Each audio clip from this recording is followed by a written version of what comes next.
স্বপ্নে সহবাস করতে দেখলে গুনাহ হবে কিনা, মাগরিবের সময় ঘুমিয়ে বা শুয়ে থাকা বা খাওয়ার বিধান সম্পর্কে জানতে চাই, নবজাতকের বমি কাপড়ে লাগলে নামাজ হবে কিনা, আমার ছেলের রোগ মুক্তির জন্য আমি কি দোয়া করব, একা নামাজে একামত দেওয়া জরুরি কিনা, রুকু করার সময় কাপড় টাকনুর উপরে উঠে গেলে নামাজ হবে কি, কোন কাজ করলে পরিবারে অশান্তি দূর হবে ও আর্থিক সচ্ছলতা ফিরবে, খাটের উপর দাঁড়িয়ে নামাজ পড়া যাবে কিনা, আল্লাহ মাফি আল্লাহ শাফি এটা বলে ওষুধ খাওয়া জায়েজ আছে কিনা, বিয়ের ক্ষেত্রে ছেলে বা মেয়ের ছবি দেখা যাবে কিনা, ব্যাংকে ডিপিএস করা কি হালাল হবে, মৃত ব্যক্তির উদ্দেশ্যে মসজিদে মিষ্টি দিলে কি কোনো সওয়াব হবে, নামাজে সানা পড়তে ভুলে গেলে নামাজ হবে কিনা, অজুর সময় ঘন দাড়ির ভেতর পানি কিভাবে পৌঁছাতে হবে, মৃত ব্যক্তির সামনে আগরবাতি জ্বালানো যাবে কিনা। আর বিলম্ব না করে চলুন আপনাদের যে প্রশ্নগুলো ইতিমধ্যে আমাদের কাছে চলে এসছে সেগুলোর উত্তর দিয়ে আমরা শুরু করি। মোশাররফ হোসেন জানতে চেয়েছেন, নামাজে সানা পড়তে ভুলে গেলে নামাজ হবে কিনা। হ্যাঁ ভাই, নামাজ হয়ে যাবে, কারণ সানা পড়া এটা নামাজের জন্য ফরজ বা ওয়াজিব নয়, এমন কোনো কিছু ছুটে গেলে নামাজ হয়ে যাবে, কোনো অসুবিধা নেই। নুসরাত জাহান ইমু আপনি জানতে চেয়েছেন, মৃত ব্যক্তির সামনে আগরবাতি জ্বালানো যাবে কিনা। দেখুন, আগরবাতি মূলত জ্বালানোর নির্দেশ হলো সুঘ্রাণের জন্য, অতএব মৃত ব্যক্তিকে রেখেছেন, তার দেহ থেকে কোনো দুর্গন্ধ আসতে পারে, সেই জায়গা থেকে আপনি সুঘ্রাণ যুক্ত কোনো কিছু ব্যবহার করতেই পারেন, আগরবাতি জ্বালাতেই পারেন। এছাড়া মসজিদে আগরবাতি জ্বালানোর কথা মুরাদুল্লাহ তাআলা বলেছেন, ইমানদারের বাসা বাড়িতে আগরবাতি অথবা ধূপের আপনার ধোঁয়া এটা প্রজ্বলন করা হবে সুঘ্রাণের জন্য, এটি ভালো, এটি খারাপ কোনো কাজ নয়, তবে মৃত ব্যক্তির জন্য করতেই হবে এমন কোনো বিষয় নয়। এমনি নাসিমউদ্দিন আপনি জানতে চেয়েছেন, অজুর সময় ঘন দাড়ির ভেতর পানি কিভাবে পৌঁছাতে হবে। দেখুন, পানি এভাবে কোষ করে ধরে আপনি যেভাবে ভিজিয়ে রাখেন, তাহলে সেক্ষেত্রে যত ঘন দাঁড়িয়ে হোক না কেন গোড়ায় চলে যাবে। এরপরে রোজি আপনি জানতেছেন, রুকু করার সময় কাপড় টাকনুর উপরে উঠে গেলে নামাজ হবে কি। দেখুন, রুকু করার সময় যদি টাকনুর উপরে কাপড় উঠে যায়, তাহলে সেক্ষেত্রে আপনার মেয়ে মানুষ হিসাবে সামান্য এক ঝলকের জন্য উঠলো, 1 সেকেন্ড 2 সেকেন্ডের জন্য উঠলো, তাতে গুনাহ হবে না ইনশাআল্লাহ বিইذনিল্লাহ। এরপরে বোন সাদিয়া ইসলাম জানতেছেন, লোকমুখে শুনেছি জীবদ্দশায় 1 কেজি সুরমা লাগালে সে জান্নাতি, এটা কি সঠিক না বোন?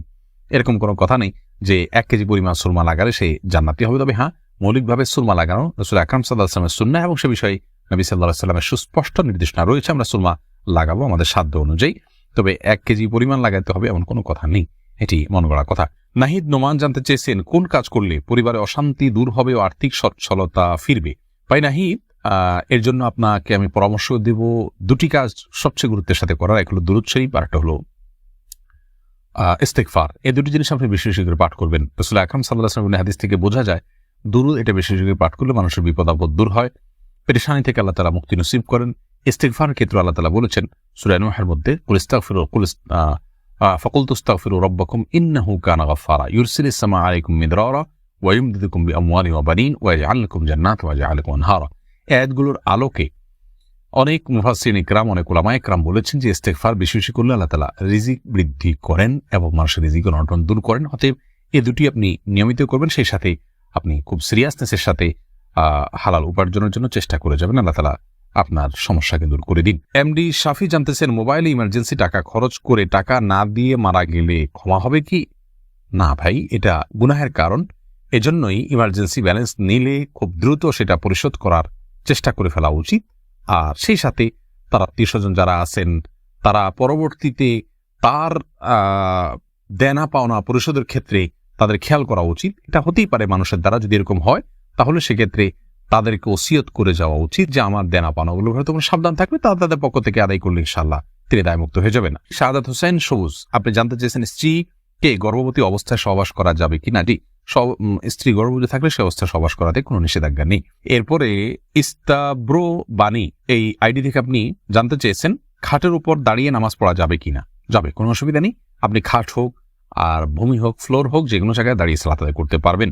আপনি স্বাভাবিকভাবে যদি সালাত আদায় করতে অসুবিধা না হয়, তাহলে সেক্ষেত্রে কোনো অসুবিধা নেই। হ্যাঁ, কোনো খাটের উপরে দেখা যায় যে ম্যাট্রেস বা ফোম থাকার কারণে অনেক দূর ডেবে যায়, যার কারণে রুকু সিজদায় তিনি ব্যালেন্স রাখতে পারেন না এবং সুন্দরভাবে সালাত আদায় করতে পারেন না, সেজদা সঠিকভাবে করতে পারেন না। এরকম যদি হয় তাহলে সেক্ষেত্রে তার জন্য খাটে দাঁড়িয়ে সালাত আদায় করা উচিত হবে না, এটা কমপক্ষে মাকরুহ হবে, অপছন্দনীয় হবে, তবে সালাত হয়ে যাবে। যেহেতু সালাত স্বাভাবিকভাবে করতে তার অসুবিধা হয়, শরীরে ব্যালেন্স ঠিক রাখতে পারে না, রুকু সিজদা যথাযথভাবে করতে অসুবিধা হয় এবং মনোযোগও ব্যাঘাত সৃষ্টি হয়, যার কারণে এরকম জায়গায় সালাত আদায় করা উচিত। আর যদি এতটা নরম না হয় তাহলে সেক্ষেত্রে সাধারণ খাটে বা চকিতে সালাত আদায় করতে কোনো অসুবিধা নেই। সজল শেখ আইডি থেকে আপনি জানতে চাচ্ছেন, ব্যাংকে ডিপিএস করা কি হালাল হবে? শুধু ব্যাংকগুলোতে ডিপিএস করা হারাম হবে, যেহেতু সেখানে আপনাকে সুদ দেওয়া হবে, সুদ ভিত্তিক লেনদেনের চুক্তি আপনার সাথে হয়ে যাবে সেজন্য। আর ইসলামী ব্যাংকগুলো যদি হয় তাহলে সেক্ষেত্রে বেশ কিছুটা ছাড় রয়েছে, এবং সেটি কিছুটা কোনো কোনো ক্ষেত্রে এটি সন্দেহের মধ্যে পড়বে, শুবহাতের মধ্যে পড়বে, বাকি মৌলিকভাবে অন্য কোনো উপায় যদি কারো না থাকে এটি নাজায়েজ বা হারাম সরাসরি হবে না, তবে অ্যাভয়েড করতে পারলে সেটাও ভালো, যেহেতু সংশয় বা সন্দেহ সেখানেও রয়েছে। সাইফুল ইসলাম জানতে চেয়েছেন, নামাজের প্রথম রাকাতে আউযুবিল্লাহ বিসমিল্লাহ সহ সূরা পাঠ করে প্রথম রাকাত শেষ করলাম, দ্বিতীয় রাকাত কি পুনরায় আউযুবিল্লাহ পাঠ করতে হবে না বিসমিল্লাহ পাঠ করলেই হবে? দেখুন, সূরা ফাতিহা যেহেতু আপনি নতুন করে শুরু করছেন, এই জন্য আপনি আউযুবিল্লাহ পাঠ করবেন এবং এরপরে বিসমিল্লাহ পাঠ করবেন, কারণ ফাইযা ক্রাআতাল কুরআন ফাস্তাইয বিল্লাহি মিনাশ শাইতানির রাজিম, আল্লাহ তাআলা বলেছেন কোরআন যখন পাঠ করবে তখন তুমি আল্লাহ তাআলার কাছে আশ্রয় চাইবে শয়তান থেকে। এই জন্য প্রথম রাকাতে আপনি সূরা ফাতিহা পাঠ করেছেন, এরপরে আপনি রুকু করেছেন, সিজদা করেছেন, তাসবিহ পাঠ করেছেন, অনেকগুলো কাজ করেছেন, আবার নতুন করে আপনি তেলাওয়াত শুরু করছেন, যার কারণে আপনি এখানে আউযুবিল্লাহ সূরা দুইটা পাঠ করবেন। আয়েশা আহমেদ, আপনি ইউটিউব চ্যানেলে প্রশ্ন করেছেন, বিয়ের ক্ষেত্রে ছেলে বা মেয়ের ছবি দেখা যাবে কিনা? দেখুন, ছেলে বা মেয়ের ছবি দেখা যাবে বিয়ের ক্ষেত্রে শর্ত সাপেক্ষে, আর সে শর্ত হলো ছেলে মেয়ের ছবি দেখবে, তার কোনো বাবা অভিভাবক অন্য কাউকে দেখাবে না এবং দেখার পরে এটি মুছে ফেলবে নিজের কাছ থেকে, এবং মেয়েও ছেলের ছবি দেখবেন এবং সেটি ফিতনায় পতিত হয়, ছবি দেখে বাজে চিন্তা হয়, বিবাহ ছাড়া আগ পর্যন্ত সেই সুযোগ যেন না থাকে সেজন্য এটি রিমুভ করে ফেলবেন। এই শর্ত সাপেক্ষে এটি দেখা জায়েজ রয়েছে সম্পূর্ণ বিয়ের নিয়ত যখন পাকাপাকি হয়ে যাবে তখন। আর আজকাল যেমন হয়, আল্লাহ মাফ করুক, তথাকথিত অবৈধ প্রেমের ক্ষেত্রে অনেকে বলে যে আমার বিয়ের নিয়ত আছে সেজন্য আমি দেখছি, আপনি দেখেই যাবেন, এ অধিকার আপনাকে দেওয়া হয়নি। আপনি এক নজর দেখতে পারেন শুধুমাত্র জানার জন্য, বাস এটুকু, এরপরে আপনি সেটার কন্টিনিউ করতে পারবেন না। ফাতেমা বেগম জানাচ্ছেন, গরুর গোবর কি নাপাক? বোন, গরুর গোবরের পাক নাপাক অনেক দুটি মত রয়েছে সৌদি আরবের স্কলারদের। অনেকে মনে করেন যে সমস্ত পশুর খাদ্য গোশত খাওয়া হালাল, সেগুলোর পেশাব পায়খানা নাপাক নয়। তবে এর চাইতে অধিক শক্তিশালী হলো এক্ষেত্রে ইমাম আবু হানিফা রাহমাতুল্লাহর মত যে এগুলো নাপাক, অতএব সেই হিসাবে গরুর গোবরকে আমরা নাপাক বলবো। আফনান লিজ, আপনি জানতে চেয়েছেন আমার ছেলের রোগ মুক্তির জন্য আমি কি দোয়া করব?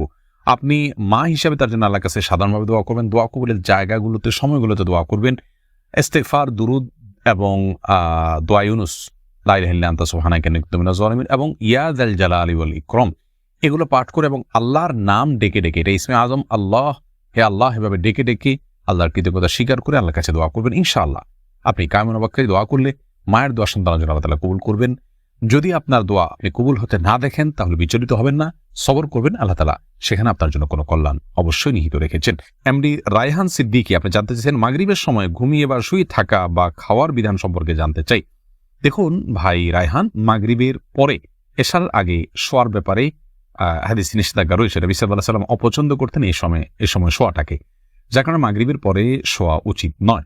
তবে যদি কেউ অসুস্থ থাকেন, শরীরে ক্লান্তি থাকে, তিনি শুয়ে আছেন ক্লান্তির কারণে, সেটা ভিন্ন বিষয়, কিন্তু সাধারণ অবস্থাতে এই সময় ঘুমানো নিষেধ, কারণ এই সময় ঘুমাইলে আপনার এশার সালাত তরক হয়ে যেতে পারে। তাছাড়া সকাল এবং সন্ধ্যার সময়গুলো আল্লাহকে স্মরণ করার সময়, জিকিরের সময় জন্য এই সময় ঘুমিয়ে কাটাবেন না। শুধু সামান্য একটু শুয়ে থাকা এটা ভিন্ন বিষয়, এটা ইনশাআল্লাহ নিষেধাজ্ঞার আওতায় পড়বে না। সুজন মুখতার, আপনি জানতে চেয়েছেন ইউটিউব চ্যানেলে স্বপ্নে সহবাস করতে দেখলে গুনাহ হবে কিনা? না, এর কারণে কোনো গুনাহ হবে না, কারণ এটি বান্দার ইচ্ছার দিন কোনো বিষয় নয়, বান্দার ইচ্ছাধীন বিষয় নয়, এমন বিষয়ের জন্য আল্লাহ তাআলা বান্দাকে পাকড়াও করবেন না। এমডি সোহাগ খান জানতেছেন একা নামাজে একামত দেওয়া জরুরি কিনা?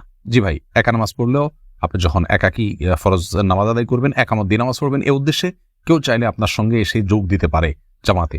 আমরা কিন্তু এটা অনেকেই জানি না। কেউ যদি নামাজ শুরু করে দেন একা একা, তিনি যদি জোরে জোরে তাকবীর বলেন ইমামতের নিয়তে, পরবর্তীতে কেউ এসে তাকে টাচ করে তার পাশে দাঁড়িয়ে জামাতে শামিল হয়ে যেতে পারে, যে কোনো পর্যায়ে, যে কোনো মাঝামাঝি পর্যায়ে এসেও শামিল হয়ে যেতে পারে। তাহলে সেক্ষেত্রে তারা উভয় জামাতে সালাত আদায় করার সওয়াব পেয়ে গেলেন। এরপরে মোহাম্মদ শাহিন আলম জানতেছেন আল্লাহ মাফি আল্লাহ শাফি, এটা বলে ওষুধ খাওয়া জায়েজ আছে কিনা? এটা বলাতে তোমার অসুবিধার কিছু নেই, তো বিসমিল্লাহ বলি পান করলে যথেষ্ট। মহিমা মাহি, আপনি জানতে চেয়েছেন নবজাতকের বমি কাপড়ে লাগলে নামাজ হবে কিনা? দেখুন, বমি নাপাক, সেটা নবজাতক হোক অথবা প্রাপ্তবয়স্ক কেউ হোক, সবার বমি নাপাক, যার কারণে এটি লাগলে নাপাক হয়ে যাবে। এমনি মামুন হোসেন জানতে চেয়েছেন মৃত ব্যক্তির উদ্দেশ্যে মসজিদে মিষ্টি দিলে কি কোনো সওয়াব হবে? দেখুন, মৃত ব্যক্তির পক্ষ থেকে আপনি গরিব দুঃখীকে খাবার দিতে পারেন, কোনো অসুবিধা নেই। দিনক্ষণ ঠিক না করে এমনিতে গরিব দুঃখীকে খাবার দিলেন।